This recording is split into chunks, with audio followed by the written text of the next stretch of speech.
In this video, we'll be taking a look at 5 college basketball games happening on December 16, 2025, and providing you with free team picks and total picks for each one of those games, so 10 picks in total. Welcome back to Cash Out Sports. Let's dive right into it. Oh, and don't forget to subscribe and to click the bell icon to get notified as soon as these videos get released, so that you have more time to plan out your bets as we provide these videos on a daily basis. I can guarantee that you'll have all the important information that you'll need on these 5 college basketball games after fully watching this video. One more thing before we start, if you would like to gain access to our best exclusive sports picks to take your journey to the next level, then check out our Patreon in the link down below where we offer our best single picks, parlay picks, and much more. Now let's get started. Louisville versus Tennessee. Louisville walking into Knoxville tonight feels a little like that friend who has been winning every argument in the group chat for 3 weeks straight and knows it. They are sitting at 9-1 with a top 15 national ranking, fresh off finishing that rivalry tour run through Kentucky, Cincinnati, Indiana, and Memphis State. And those were not coin flip squeakers either. They were separation wins where they controlled the mood of the game for long stretches. This group plays with the kind of swagger you only get when everyone in the locker room already believes the next offensive burst is coming, and usually it is, because this attack stretches you side to side, lifts your bigs away from the paint, and then keeps throwing fresh ball handlers at your pressure until something breaks. Across from them you have Tennessee, which still feels like a heavyweight even while it is wobbling a bit on the stool between rounds. The Volunteers sit at 7-3, still ranked in the top 20, and they have already run the gauntlet against Houston, Kansas, Syracuse, and Illinois, which is not exactly a cupcake tour. The problem is that the last 3 of those went the wrong way on the scoreboard, and you can feel the tension in how they have been talking about consistency and putting 40 minutes together all week. This is still that familiar Tennessee identity, built on a defense that crowds the paint, swarms the glass, and dares you to keep making jumpers. But now there is a little added urgency because they know the schedule did not gift them this home game. It handed them a test they really need to pass. What makes this spread so interesting is how sharply these identities clash. Louisville is comfortable playing fast, almost impatient even, and they love using their spacing to force opposing centers and power forwards into space where they have to defend in ways they do not enjoy. Tennessee, on the other hand, wants the game to feel like a trip to the dentist, a lot of half-court possessions, a lot of body blows, and a lot of you really want to drive in here again. When you put that into the context of this particular Tennessee roster, where the front court is still settling after Cade Phillips was shut down for the season and freshman big Dwayne Brown is being pushed into a bigger role right away, you can see how a disciplined, confident road offense might be able to drag those bigger bodies into uncomfortable matchups again and again. On the perimeter, Tennessee has a legitimate grown-up running the show in Jacoby Gillespie, and they have real size and versatility with wings like Nate Ament and energetic pieces like Amari Evans flying around off the bench. That is what makes this tricky for the number, because this is not some one-dimensional defensive grinder. They can score, they just have a tendency to hit those famous scoring droughts where the ball sticks, the spacing collapses, and suddenly the scoreboard has not changed for 3 minutes. Those stretches are a lot more dangerous against a team like Louisville that can turn one empty trip into a 9-2 run in the blink of an eye, especially when the Cards are already comfortable on the road and have been cashing tickets away from home for weeks. So when you put it all together, you have a surging offense that has already proven it can torch quality opponents, matched with a home favorite that is trying to figure out life without a key rotation piece in the front court, and that combination makes it pretty clear which direction the spread leans for us once the dust settles on the handicap. As our first pick for this matchup, the Louisville Cardinals to cover the spread as favorites is our full game side pick. Now let us talk about the total, because that is where this game starts to feel like one of those late-night contests that wrecks everybody's under tickets in the last 4 minutes. The first thing you have to respect is how absurdly comfortable Louisville is living in the 90s on the scoreboard right now. They just hung 99 on Memphis State while hitting threes like they were shooting in an empty gym, and that is not some random outlier. It fits the way this offense has been trending all season. Tennessee is not built exactly the same way, yet they are also closer to modern pace and space contender than people sometimes think, with their own scoring sitting safely in that you cannot fall asleep or they will sneak up into the 80s range. The tug of war is simple on paper but fascinating on the court. Louisville wants possessions, rhythm, early offense, and a whistle that rewards aggressive drives and closeouts on shooters. Tennessee wants to slow the whole thing down, grind you into long half-court trips, and make this feel like an old-school physical Southeastern Conference game where every cut comes with a bruise. The catch is that their recent schedule has already shown they can get dragged upward into higher totals when the opponent refuses to play at that slower tempo, and Louisville is about as stubborn as it gets on that front. There is also the human part of this, which matters in totals more than people like to admit. Tennessee is at home, coming off 3 straight losses, in front of a crowd that expects a response, so you can almost script the early game as a surge of energy, quick shots, maybe even a little pressing or trapping just to wake the building up. That usually adds possessions, and possessions usually add points. Combine that with a Louisville team that is feeling great about itself, firing from deep with confidence after that rivalry tour sweep, and you suddenly have a game script where both teams have plenty of reasons to keep playing aggressively instead of backing off the gas pedal. Late game chaos is really the swing factor here. If this is tight in the final few minutes, you are probably looking at the classic endgame pattern: quick offense, extended possessions, shot clock management going out the window, and then the parade of fouls and free throws when one team is trying to stretch the game as long as possible. In a matchup where both programs can shoot it well enough and are used to playing on big national stages, that closing stretch is exactly where a total that looked a little too high on paper can suddenly evaporate. As our second pick for this matchup, over the projected total is our full game total pick. South Carolina versus Clemson. Clemson is at home, ranked higher, and sitting as a pretty hefty favorite, and the line reflects that with a double-digit spread that expects them to take care of business comfortably. On the surface, it feels like the kind of game where the Tigers should cruise. They have the big conference name, they have the home crowd, and the analytics love their efficiency and their margin of victory so far. But here is the thing: when you look past the shiny numbers and think about how this matchup actually plays out possession by possession, the picture gets a lot more interesting. Clemson likes to keep things controlled in the half court. They are not trying to run teams out of the gym, which naturally reduces the number of chances they get to build that huge separation the spread is asking for. South Carolina comes in with that stubborn, blue-collar style that travels pretty well into loud gyms, crashing the defensive glass, contesting threes with real discipline, and forcing opponents to work through entire actions just to get a decent look. Their perimeter defense, especially against the three, has been one of the big stories, holding opponents to right around that 25.8% mark from outside, which is elite in any season, and especially annoying for a home favorite that prefers to play inside out and then kick for threes when the defense collapses. Clemson has those skilled bigs and capable guards, but they have also been streaky from deep, and when you pair that with South Carolina's length on the wing and experienced guards who do not panic easily, it sets up as more of a grind than a coronation. Layer on top the rivalry emotion, the recent pattern where Clemson has not exactly been a covering machine as a favorite while South Carolina has quietly been cashing tickets as an underdog, and in past meetings between these two, and you start to see why a big number suddenly feels quite fragile. Factor in that projection models tend to make this more of a 10 to 11 point type gap instead of a full-on blowout scenario, and the value begins to tilt toward the side that just has to hang tough, trade punches, and stay within reach rather than dominate every minute of the game. As our first pick for this matchup, the South Carolina Gamecocks to cover the spread as underdogs is our full game side pick.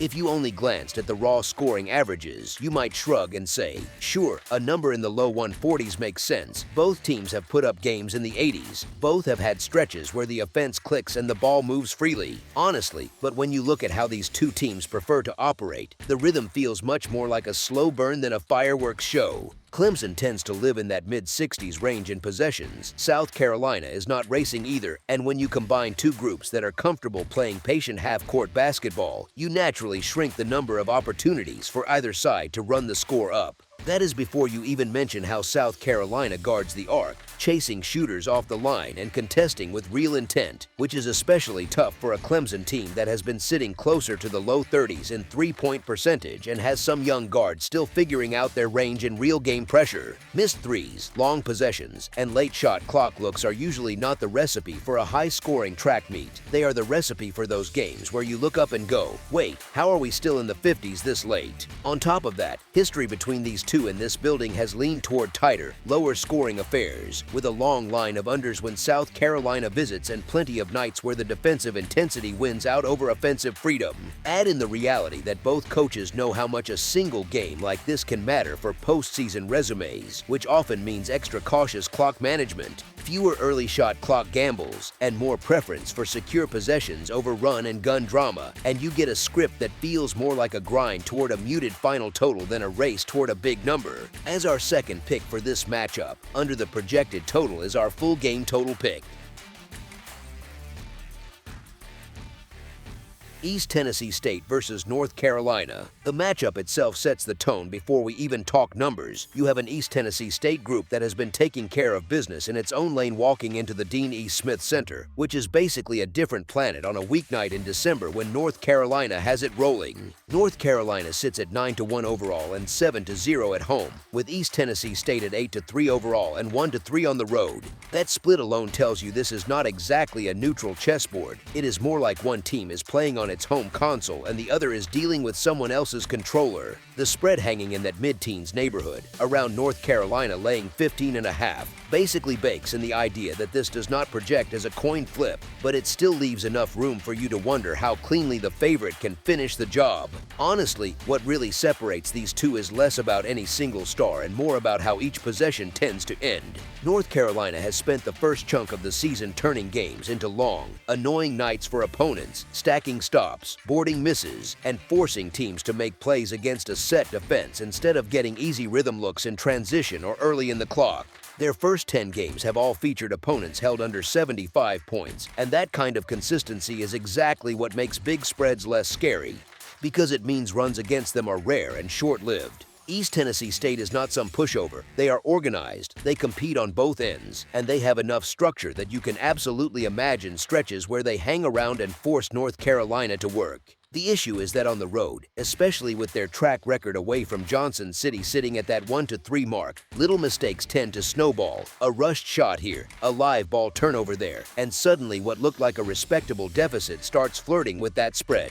Here is the thing, the personnel situation tilts the narrative in a subtly interesting way. North Carolina is still dealing with the absence of senior guard Seth Trimble, who broke a bone in his left forearm in November and was ruled out indefinitely, and while recent public updates say he is progressing quickly, already shooting, dribbling, and conditioning, there is still no firm, official green light on his return to full contact as of today. So the version of North Carolina we are talking about here is the one that has already proven it can handle decent competition without him, leaning on depth, length, and that suffocating team defense. East Tennessee State, according to widely available injury reports, is not carrying any confirmed absences into this one, which helps their case but does not magically erase the gap in size, depth, or the difficulty of playing in that building.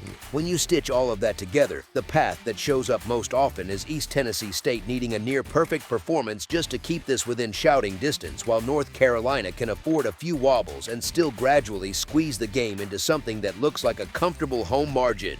As our first pick for this matchup, the North Carolina to cover the spread as favorites is our full game side pick. This totals at an interesting number because at first glance you see North Carolina's talent, you see a capable East Tennessee State offense, and it is easy to picture a high-scoring show where both sides just trade buckets for 40 minutes. Then you remember how North Carolina has actually been winning, which is with control more than chaos, with enough tempo to be dangerous, but enough discipline that opponents are rarely allowed to feel comfortable for long stretches. Let me explain what that usually means for a total like this. When a strong home favorite defends the way North Carolina has so far, holding teams in that mid-60s range on average and never letting anyone break 75, you suddenly need everything else to go almost perfectly for the over to land. You need East Tennessee State to score better on the road than they typically have. You need North Carolina to stay locked in offensively even if the game gets comfortable. And you need the final few minutes not to dissolve into long, empty possessions with deep bench lineups just running the clock. Real blowouts can be surprisingly bad for overs because once the tension leaves the building, the urgency drops for both sides, and what looked like a promising scoring pace can quietly slow down into a more methodical walk to the buzzer. That does not mean the game has to be ugly, it just means the style that has made North Carolina so reliable, contests on shots, owned rebounds, fewer freebies at the line, often pulls totals downward even when the favorite is in charge of things pretty much all night. As our second pick for this matchup, under the projected total is our full game total pick. Butler versus Connecticut. Connecticut and Butler in mid-December in Hartford. Big East opener energy that has a very specific feel to it. It is cold outside, it is loud inside, and you are talking about a home team that just walked through a brutal non-conference schedule and basically came out with only a small bruise. Connecticut sits at 10-1 with wins over BYU, Illinois, Kansas, Florida, and Texas, plus the lone loss to current number 1 Arizona, so they already know what high-leverage possessions feel like this season. Butler, on the other side, is that team your friend keeps insisting is better than the preseason coaches poll said, sitting at 8-2, 1-0 in the league, with that wild 113-110 double overtime win over Providence still buzzing in their legs and in their heads. The style clash is what makes this handicap fun. Connecticut has leaned into a slow, patient attack this year, a group that is totally fine grinding you down, using the full clock, and trusting a top-shelf defense that is tracking as a top 10 unit nationally by most metrics. Butler is much more comfortable in a track meet, closer to 70 possessions a night with an offense that sits in that top tier of efficiency, but that pace comes with a price because their defense is still more solid than scary. Add in the personnel context, and the path starts to look pretty clear. Connecticut is getting healthier, with big bodies and wings back in the mix after early season knocks, while Butler has already lost its starting point guard Jalen Jackson for the season and might still be without freshman forward Jack McCaffrey, who missed the Providence game with illness and is officially listed as questionable for this one. That kind of depth gap matters when you have to navigate Connecticut's physicality for 40 minutes in a true road environment. Then you layer on the history, and it is brutal from the Bulldogs' perspective. Butler is 0-11 all-time against Connecticut, 0-5 in road or neutral games in Connecticut, and they are coming off last season's heartbreakers that included the overtime loss in Hartford where Solo Ball buried them late and the narrow defeat at Hinkle. It is not that the past guarantees anything, but when the same program, same coach, and even many of the same core players keep running into the same wall, it does tell you who tends to control the script. Put all of that together, the home court, the defensive ceiling, the healthier rotation, and the mental edge from never having dropped one to this opponent, and it points us in a very specific direction against a market that still has to respect Butler's shiny record and glamorous scoring numbers. As our first pick for this matchup, the Connecticut Huskies to cover the spread as favorites is our full game side pick. Butler's reputation at the moment is the fun part. People remember the 100+ against Indiana State, the triple-digit pace against mid-majors, and that 113-110 double overtime epic against Providence that looked like a video game score and gets plastered all over highlight packages. But if you strip away the extra 10 minutes from double overtime and some of those softer early opponents, the Bulldogs are more of a very good, well-spaced offense than a constant run-and-gun circus. Their efficiency grades out great, but they are not out here playing like some reckless pickup team. Connecticut, on the other hand, quietly lives in a very different world. The Huskies are winning on the back of defense that is living in that elite range, and they are perfectly happy to drag tempo down, force you into half-court possessions, and make every trip feel like a small exam. Even when they play high-powered opponents, the final score often looks more controlled than you would expect because they contest threes, own the glass, and turn second-half possessions into long, methodical trips where the crowd rises on every defensive stand rather than every fast break. First conference games also tend to play a little tighter. Coaches know each other. There is a full stack of film from last season's meetings, and the whistles can get choppy as everybody adjusts to the physicality. You can almost picture a first 10 minutes that feel a little rushed, then the nerves settle, the benches shorten, and the game drifts toward Connecticut's preferred rhythm, with Butler's guards having to work a lot harder just to get into sets and their legs slowly taxed by Connecticut's size. That kind of script usually shaves a few possessions, and when the home team has a defense calibrated like this one, it nudges expectations towards something more controlled on the scoreboard than the raw perception of Butler's offense might suggest. As our second pick for this matchup, under the projected total is our full game total pick. That's all for now, so if you have any other games you would like reviewed, then leave a comment down below with the game you would like analyzed, subscribe to our channel, leave a like on this video, and we'll get to it as soon as we possibly can. We would also love to hear your opinion on the picks presented to you in this video, whether you agree or disagree with them, so leave a comment down below and do let us know.